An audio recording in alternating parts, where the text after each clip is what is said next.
बुधवारी मध्यरात्री टाकाळा माळी कॉलनी परिसरात एका 4 चाकी वाहन चालकानं रस्त्यावर बसलेल्या एका लहान वासराच्या अंगावर गाडी घातली होती। यामध्ये वासराचा मृत्यू झाला होता। या प्रकरणी प्राणीमित्र प्रशांत साठे यांच्या फिर्यादीवरून राजारामपुरी पोलिसांनी 4 चाकी चालक हर्ष संकपाळ याच्या विरोधात गुन्हा दाखल केलाय। बुधवारी मध्यरात्री टाकाळा माळी कॉलनी परिसरात रस्त्यावर एक देशी गाय आणि वासरू बसलं होतं। मध्यरात्रीच्या सुमारास या ठिकाणावरून निघालेल्या 4 चाकी वाहन चालकानं वासराच्या अंगावरून गाडी नेली, त्यामुळे ते वासरू गंभीर जखमी झालं होतं। राजारामपुरी परिसरातील प्राणीमित्र प्रशांत साठे यांनी तत्काळ पांजरपोळ इथल्या पशुवैद्यकीय अधिकाऱ्यांशी संपर्क साधून डॉक्टर बागल यांना बोलावून घेतलं, मात्र तत्पूर्वी त्या वासराचा मृत्यू झाला होता। 4 चाकी वाहन चालकाच्या बेपर्वाईमुळे एका वासराचा मृत्यू झाल्याचा व्हिडिओ दिवसभर सोशल मीडियावर व्हायरल झाल्यानं सर्वत्र हळहळ व्यक्त होत होती। दरम्यान या प्रकरणी प्राणीमित्र प्रशांत साठे यांनी दिलेल्या फिर्यादीवरून गुरुवारी रात्री उशिरा अज्ञाताविरोधात राजारामपुरी पोलिसात गुन्हा दाखल करण्यात आला होता।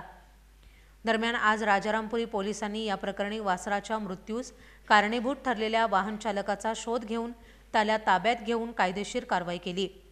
हर्ष संकपाळ असं त्याचं नाव असून त्याच्या विरोधात पुढील न्यायालयीन प्रक्रिया करण्यात येईल, अशी माहिती राजारामपुरी पोलीस ठाण्याचे पोलीस निरीक्षक सुशांत चव्हाण यांनी दिली आहे। दिनांक 20 रोजी राजारामपुरीतील माळी कॉलनी परिसरामध्ये एक गाय आणि एक वासरू रस्त्यावर बसलेलं होतं। रात्री 3च्या सुमारास एक इनोवा गाडीचा चालक तिथून चाललेला असताना त्यानं त्या वासराच्या अंगावर घातल्यामुळं आणि तो तिथनं पळून गेल्यामुळं त्या वासराचा दुर्दैवी मृत्यू झाला।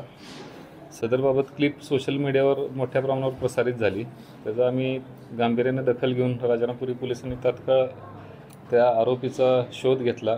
त्याचप्रमाणे प्रशांत साठे हे प्राणीमित्र संघटनेचे आहेत, त्यांनी पोलीस स्टेशनला त्या व्यक्तीविरुद्ध तक्रार दिली। त्या व्यक्तीचा आम्ही शोध घेतला। त्याचं नाव हर्ष संकपाळ, वय 24 असं असून त्याच्यावर आपण गुन्हा दाखल केलेला आहे। तसेच पुढची न्यायालयीन प्रक्रिया सुरू आहे। त्या गुन्ह्यातली गाडी पण जप्त केलेली आहे।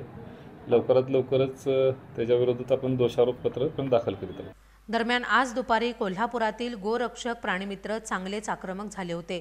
त्यांनी राजारामपुरी पोलीस ठाण्यात जाऊन पोलीस निरीक्षक सुशांत चव्हाण यांची भेट घेऊन वाहन चालकावर कारवाई करण्याची मागणी केली आहे।